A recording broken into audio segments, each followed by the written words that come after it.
KP Malik साहब, आपने पत्रकारिता का एक पूरा जीवन बड़ा संघर्ष के संग और बड़ी सक्रियता के साथ गुजारा है। ब्यूरोक्रेट बड़ी संख्या में आपके दोस्त हैं पूरे देश के अलग अलग कोनों में। ये जो नौकरशाह हैं, ये अपने मन की बात आपको बताते हों।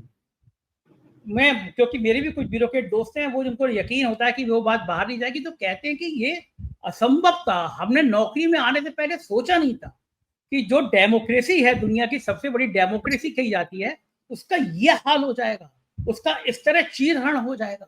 65 लाख वोट एक झटके में गायब, हम बताएंगे ही नहीं। चोरी और सीना चोरी। केपी मलिक साहब, अगर ये सब होता रहा तो क्या चुनाव आयोग को कुछ और याद नहीं आता?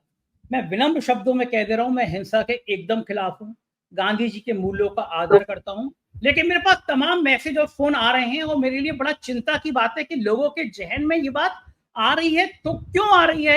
इस प्यारे से देश में लोग कह रहे हैं कि चुनाव आयोग को बांग्लादेश के चुनाव आयुक्त नजर नहीं आते, पब्लिक ने घुस के पीटा था। ये कभी नहीं होगा भारत में, मैं कभी नहीं कह रहा कि ये भारत में हो सकता है, लेकिन चुनाव आयुक्त को डर नहीं लगता। जेपी का छोटा सा मूवमेंट था, छोटी सी घटना थी, लेकिन पूरा देश सड़क पे आ गया था, सत्ता बदल गई थी, सिंहासन खाली करो की जनता आती। केपी मलिक साहब, क्या अब वो वक्त आ गया है इस वोट चोरी के खिलाफ, इस वोटर लिस्ट की कटिंग के बाद क्या जनता को सड़कों पर आना पड़ेगा, या लग रही है ऐसी तस्वीर कि लोकतंत्र को बचाने के लिए सबको एकजुट होना पड़ेगा? आपका क्या मानना है? संजय जी, सबसे पहले तो मैं आज जन्माष्टमी की बधाई आपके दर्शकों को देता हूं और आपको भी नमस्कार करता हूं और अपने दीक्षित जी बड़े भाई हैं उनको भी नमस्कार करता हूं। आपको ये देखना होगा कि जो चीज हमें 2015 और 2016 में समझ आ गई थी, आम जनता को वो पिछले 1 से 2 साल में समझ आने लगी है। और आज जनता को समझ में आ गया है कि ये जो चोरी और डकैती हो रही है, ये तो मेरे साथ ही हो रही है। पहले क्या हो रहा था कि भाई ये तो अडानी लूट रहा है, मुझे तो लूट नहीं रहा, दूसरी चीजों को लूट रहा है, सरकार लूट रही है, आदमी उसको अपने आप से कनेक्ट नहीं कर पाता था। आज जो राहुल गांधी ने ये डाटा दिया है, तो आम आदमी जो सबसे पिछली पंक्ति का व्यक्ति है, वो ये कह रहा है ये तो डकैती मेरी हो रही है, राहुल गांधी की थोड़ी हो रही है। भाई अगर आप मेरा वोट डाल रहे हैं, मेरा वोट 5 जगह डाल रहे हैं, मुझे कुछ पता ही नहीं है, तो ये तो डकैती मेरे साथ हो रही है। तो ये चीज जो है अंतिम पायदान तक पहुंच गई है। और आप संजय भाई देखिए, मैं जो बताता हूं आप याद करिए, 2024 के लोकसभा चुनाव से पहले आपसे भी बात हुई थी और बहुत सारे जिन चैनलों पर हम बैठते हैं, कई लोग इस बात को लेकर घबरा गए थे और मैंने दावा ठोका था कि 40 से 1 सीट भी ज्यादा भाजपा नहीं जीत पाएगी और ये 33 तक पहुंच पाए, क्योंकि हम ग्राउंड पे देख रहे थे। उत्तर प्रदेश में भी तमाम गड़बड़ियां हुई हैं, ऐसा नहीं है। गड़बड़ियां होने के बावजूद भारतीय जनता पार्टी की ये स्थिति उत्तर प्रदेश के 2024 के चुनाव में हुई है। तो उसके बाद होने वाले जो राज्यों के चुनाव हैं, चाहे आप महाराष्ट्र लीजिए, चाहे हरियाणा लीजिए, चाहे दिल्ली लीजिए, वो भयंकर तरीके से उसमें गड़बड़ियां हुई हैं। आप ये सोचिए कि कितने सारे लोग, भारतीय जनता पार्टी के लोग कहते थे कि हरियाणा में किसी भी कीमत पे भारतीय जनता पार्टी की सरकार नहीं बन रही है और यहाँ पे जो है कांग्रेस की सरकार बनेगी।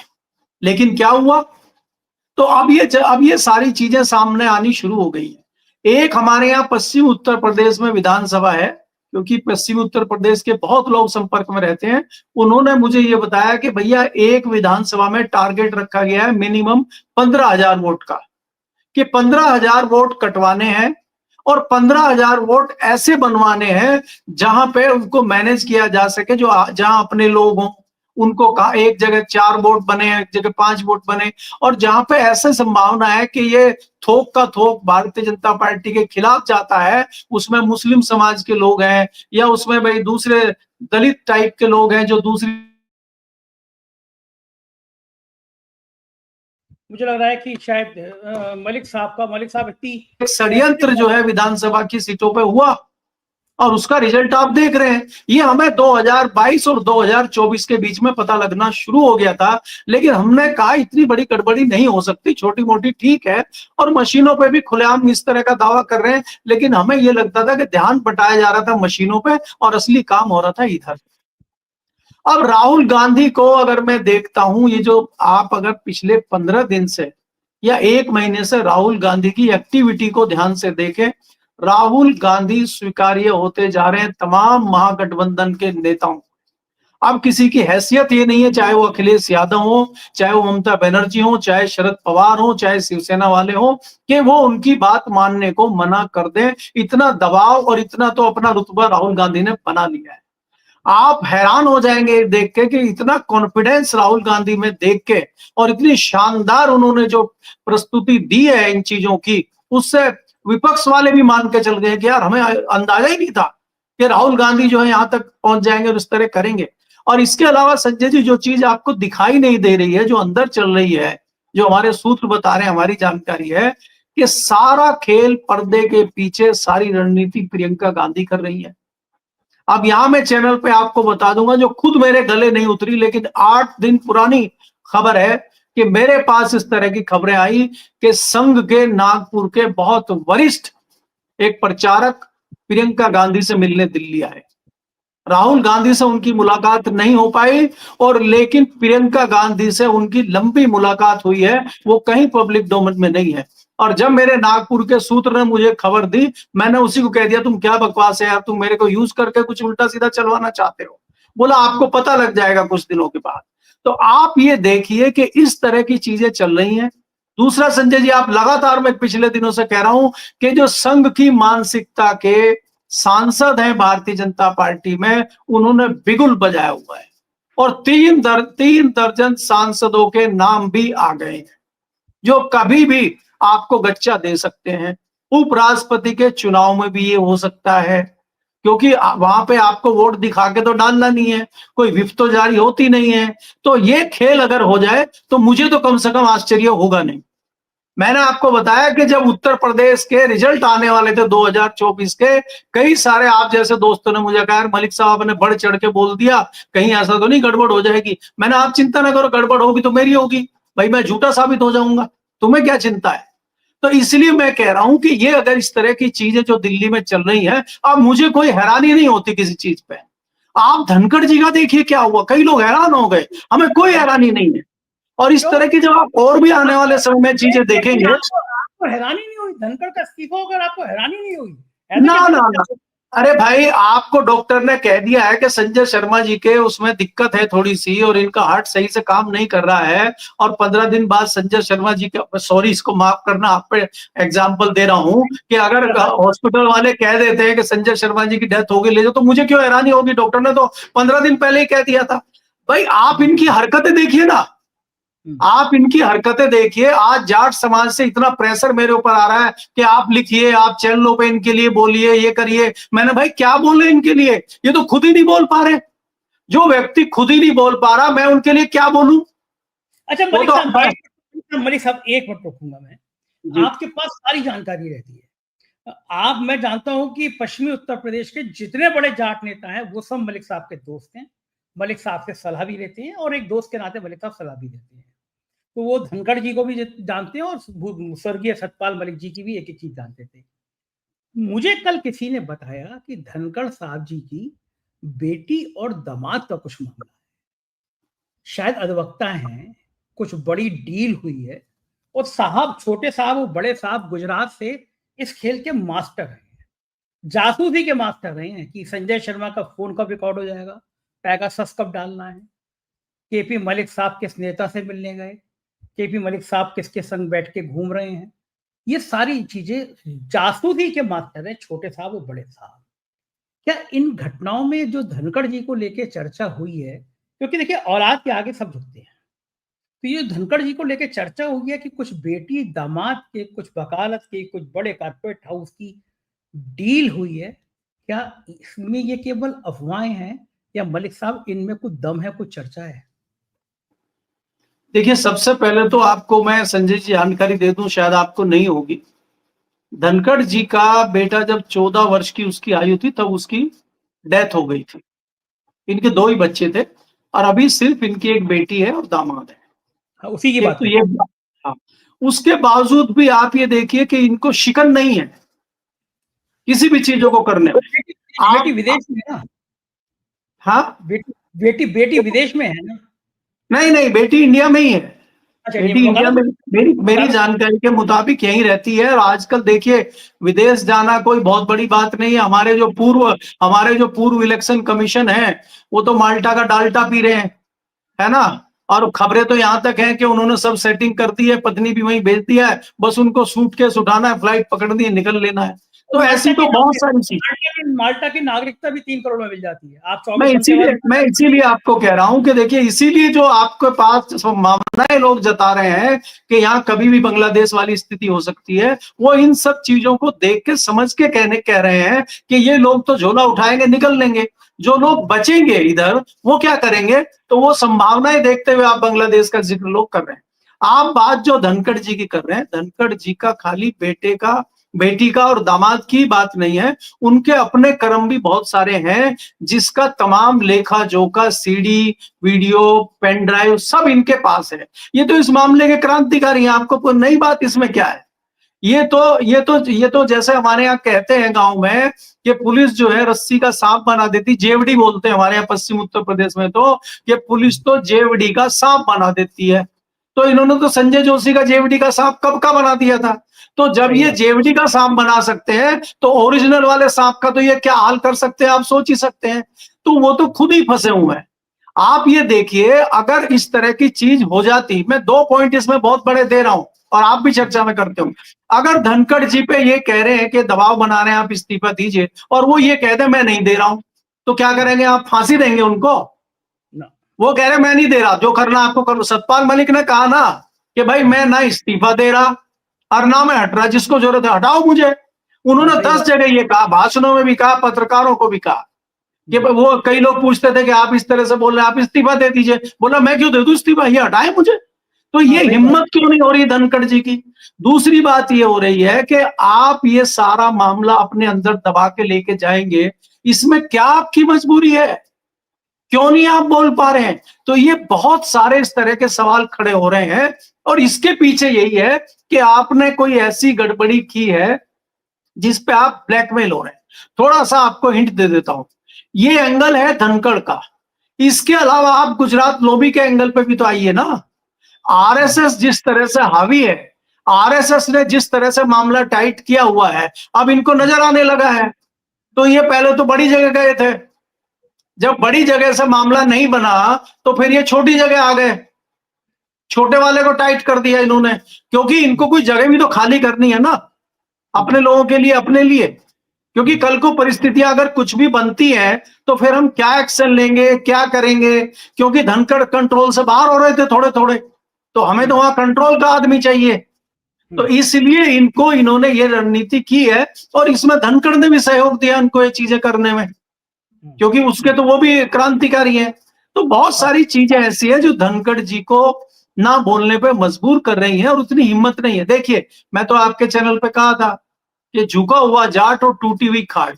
तो झुके हुए जाट का मतलब यही है कि वो वाले जाट नहीं है जो सतपाल मलिक बन जाए। सतपाल मलिक आज इस दुनिया में नहीं है, लेकिन जाते जाते वो बता गए कि जाट क्या होता है, और जाट का सम्मान क्या होता है, और जाट किसी भी दबाव में नहीं आता, चाहे वो पैसे का। इससे बड़ा दुर्भाग्य संजय जी हो सकता है कि वो अपनी मौत की गिनती गिन रहे हैं बेड पे लेटे हुए, उनको नोटिस आ रहे हैं, सीबीआई, ईडी, इनकम टैक्स। और जब आप उनके घर पे जाते हैं संजय जी, हैरानी की बात आपको बता रहा हूं, उनके पत्नी दो, उनका बेटा है, बेटी है, उनकी पत्नी है, सब अलग रहते हैं। वो अकेले रहते थे अपने नौकरों के साथ, और उनके पास एक फ्लैट है दिल्ली में, उसके अलावा कुछ नहीं है। मलिक साहब, बड़ी मजेदार घटना हुई कि मैं गया दिल्ली, तो सतपाल मलिक जी से मैंने बात की। सतपाल मलिक जी बोले आ जाइए। मैं सोसाइटी में गया तो बाहर बता दिया कि उससे फ्लैट नंबर वो है। मैं जब पहुंचा तो मुझे लगा कि जैसे कोई छोटे से फ्लैट होते जिसमें कोई हम जैसा साधारण आदमी रहता है, वो तो नंबर देख के मैं वापस हो लिया नीचे। मैंने कहा बैक्स गवर्नर, जिसके कलम से 370 हटी है, जिसके बाहर टूटा फूटा फ्लैट है, एक भी सिपाही नजर नहीं आ रहा, हो ही नहीं सकता। मैं फिर गेट तक आया, मैं कहा भैया तुमने नंबर, बोले नहीं नहीं। मैं कहा वहां तो कोई सिपाही नहीं है। बोले नहीं, उनको सिक्योरिटी नहीं मिली हुई है। अरुण दीक्षित जी, मैं हैरान हो गया। मैं घर के अंदर गया तो जो केपी मलिक साहब बता रहे हैं, उनके एक सहयोगी, एक व्यक्ति और मलिक साहब अकेले बैठे हुए। कोई बाहर, पता चला 1 या 2 सिपाही दे रखे थे, वो भी तो घूमते रहते थे। आप सोचिए, जिस धारा 370 जिसकी कलम से हटी हो, वो कितने बड़े निशाने पे होगा। जो बता रहा है कि पुलवामा हमले के बाद साहब ने कहा था मुंह बंद रखो, वो कितने खुलासे पे होगा? कोई सिक्योरिटी नहीं।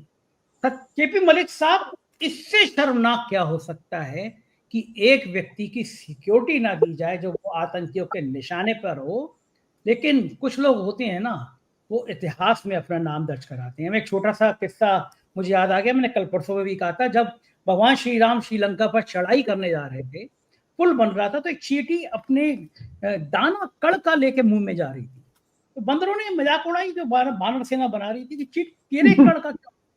तो उसने कहा कि मेरे कड़ से पुल बने ना बने, लेकिन जब इतिहास लिखा जाएगा तो लिखा जाएगा कि प्रभु श्री राम के पुल बनाने में एक योगदान मेरा भी। इस देश के लोकतंत्र का जब इतिहास लिखा जाएगा तो लिखा जाएगा एक एक्स गवर्नर सत्यपाल मलिक ऐसा था जिसने राम माधव जैसे संघ के प्रचारक का काला चेहरा दुनिया के सामने ला दिया, जिसने अंबानी का काला चेहरा सामने ला दिया कि करोड़ों की डील करने के लिए संघ के प्रचारक राजभवन में पहुंचे।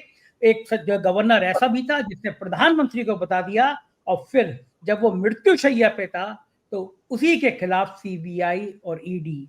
फिर एक किस्सा बता दूं, दुश्मन की भी बेटी की शादी होती है तो भारतीय संस्कृति और भारतीय परंपरा में आशीर्वाद दिया जाता है। आपके पड़ोसी से लाख मतभेद हों, बेटिया की शादी होगी तो एक लिफाफा भिजवा देंगे। लेकिन इस लोकतंत्र में एक ऐसा भी कठोर प्रधानमंत्री बना है जिसने हिमाचल प्रदेश के मुख्यमंत्री की, पूर्व मुख्यमंत्री की बेटी की शादी हो रही थी, फेरों से पहले इनकम टैक्स के छापे पड़वा।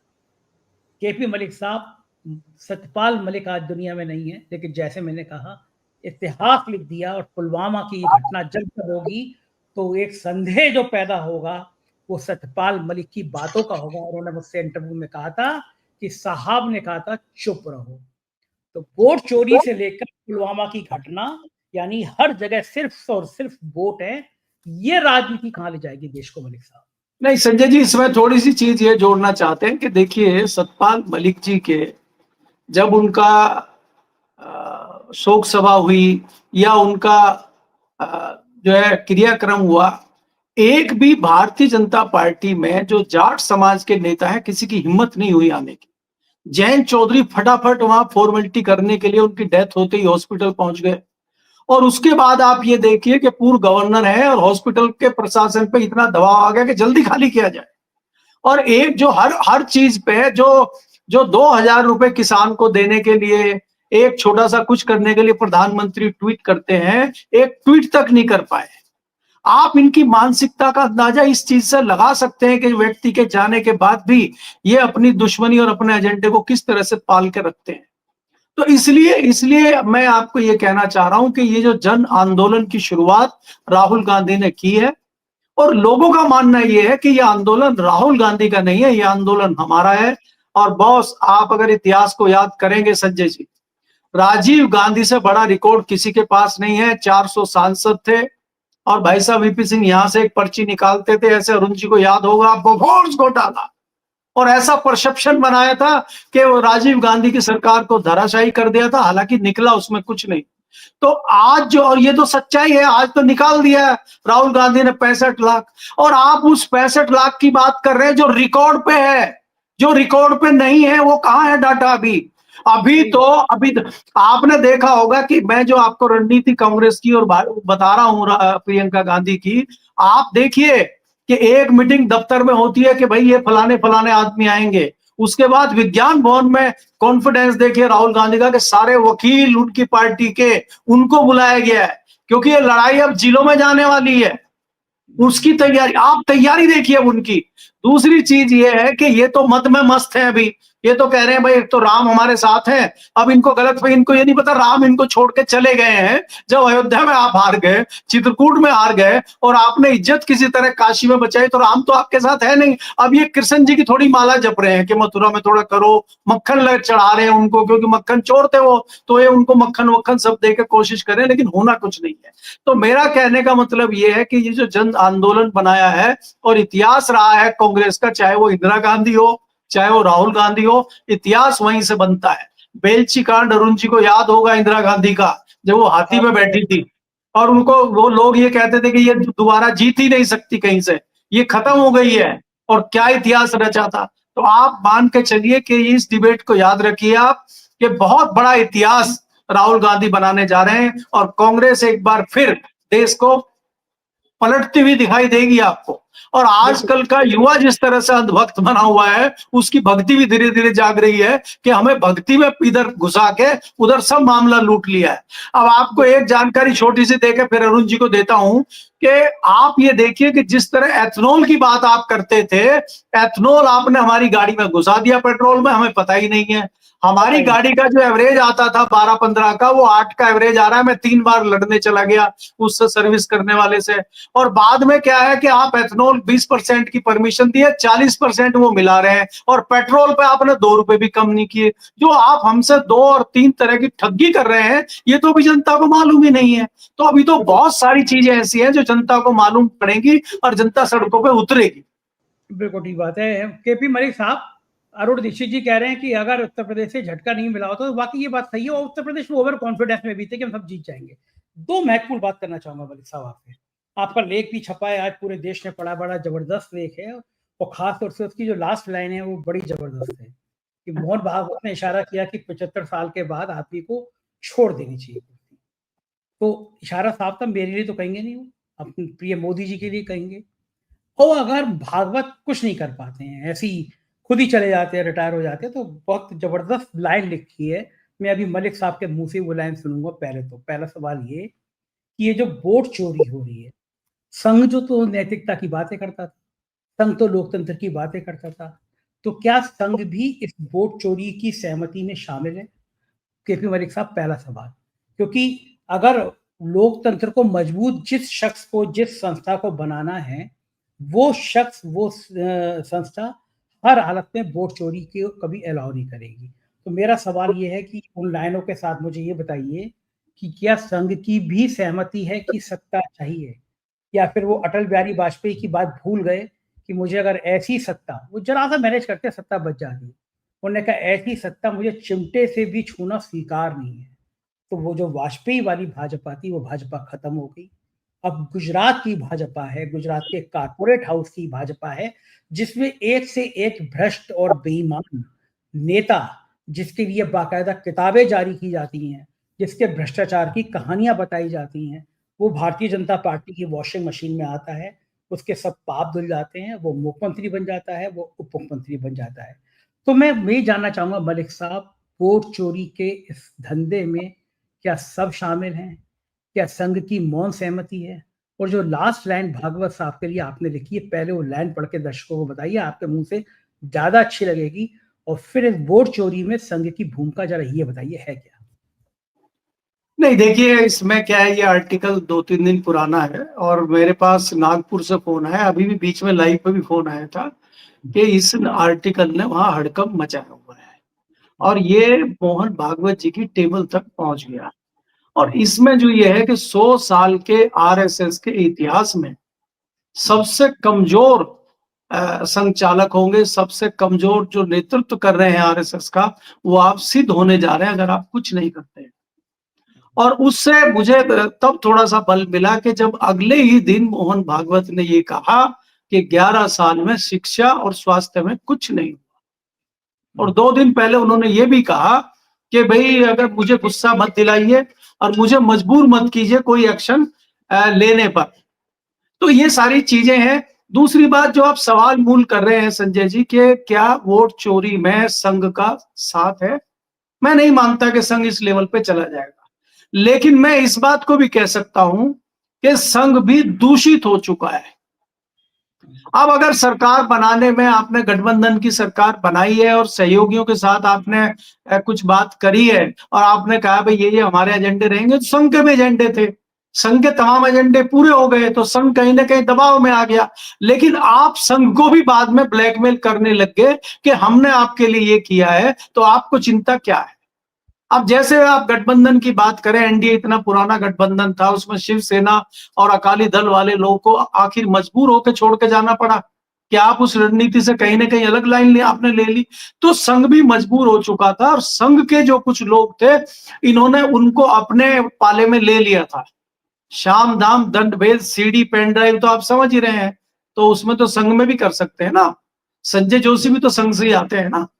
तो अगर संजय जोशी जैसे आदमी को किया जा सकता है, तो बहुत सारे संघ के लोगों को भी इन्होंने उस लेवल से कंट्रोल कर लिया और संघ को कहीं ना कहीं मजबूर कर दिया। लेकिन संघ एक लिमिट तक जाता है, संघ एक बड़ी संस्था है। और कल तो आपने देखा कि प्रधानमंत्री जी ने संघ को एनजीओ बता दिया, तो एनजीओ है। अब वो कहते हैं कि हम अनुसांगिक संगठन है, और प्रधानमंत्री जी ने कहा कि भाई बहुत अच्छा एनजीओ चला रहे हैं, बहुत अच्छी देश की सेवा कर रहे हैं, देखिए कितना बढ़िया किया। तो मेरा कहने का मतलब ये है कि संघ आज थोड़ा सा मजबूर दिखाई देता है, लेकिन संघ इतना मजबूत संगठन है कि उसको ये सोचे कंट्रोल कर ले, ये कर ले, उसी की परिणति है। आप ये देखिए उत्तर प्रदेश जैसी जगह में बाबा ऊपर और नीचे संघ, और रिजल्ट आपके सामने। ये बाकी जगहों पे नहीं चल पाया। 24 के बाद जब संघ को भी बड़ा झटका लगा कि अगर ये झटका इसी तरह लगता रहा महाराष्ट्र में, हरियाणा में, तो ये सत्ता से बाहर हो जाएंगे। फिर संघ को इन्होंने सॉफ्ट किया और उसी का नतीजा हरियाणा और दिल्ली में आपने देखा। तो मेरा कहने का मतलब है संघ के भी अपने स्वार्थ हैं। अब उसमें क्या क्या स्वार्थ है वो लंबी फेहरिस्त हो जाएगी। तो कहने का मतलब यह है कि संघ को भी आपने कहीं ना कहीं दबाव पर लिया हुआ है, लेकिन अब संघ दबाव में नहीं आ रहा है। मैं आपको साफ बात बता दूं, अभी भी ये हुआ है कि गडकरी की मीटिंग में एक दिन पहले गडकरी की मीटिंग में भी मोहन भागवत ने ये कहा गडकरी को कि भाई अगर 29 तक मोदी जी रहना चाहते हैं रहे, लेकिन अध्यक्ष संजय जोशी बने, तुम्हें क्या दिक्कत है। तो बात ये हो रही है कि आपको जो करना है करिए सरकार में। आप राष्ट्रपति भी रखिए, उपराष्ट्रपति भी रखिए, प्रधानमंत्री भी रहिए, अमित शाह को और 2-4 मंत्रालय दे दीजिए, लेकिन राष्ट्रीय अध्यक्ष संजय जोशी बनेंगे। तो संजय जोशी राष्ट्रीय अध्यक्ष बनने जा रहे हैं, और जब एक बार संजय जोशी राष्ट्रीय अध्यक्ष बन जाएंगे, जब वसुंधरा राजे मजबूत हो जाएगी, जब संघ मजबूत हो जाएगा, उसके बाद क्या होगा। वो संजय जोशी तो इस्तीफे मांग लेते ना, शायद अडवाणी जी का भी उन्होंने मांगा था। अगर संजय जोशी बनने के 1 महीने के बाद मोदी जी से इस्तीफा मांग ले तो फिर क्या होगा। तो इन्हीं से सीख लिया है संघ ने कि इनको बोल दो कि आप ठीक है, आप 29 तक रहिए। अरे जैसे आप जबान देके किसी को जुमला बता देते हैं, कल को संघ भी कह देगा वो तो जुमला था। तो अब ये चीजें संघ में और भाजपा में आ चुकी है, ये आप समझ लीजिए। और दूसरी बात मैं आपको, देखिए जो मैंने प्रियंका गांधी वाली संघ की बात कही थी, इसमें कहीं ना कहीं अमेरिका तक लग गया है, जो इनको अपदस्थ करना चाहता है, और आप इन चीजों को नकार नहीं सकते। बहुत सारी चीजें ऐसी हैं जो मैं यहाँ चैनल पे नहीं बोल सकता, लेकिन यह है कि अब ये चारों तरफ से ऐसे गिर गए हैं, इसमें से निकलना इनके लिए नामुमकिन दिखाई दे रहा है। तो इनका कब झोला उठ जाएगा, कब इनके साथ क्या हो जाएगा, कुछ नहीं कहा जा सकता।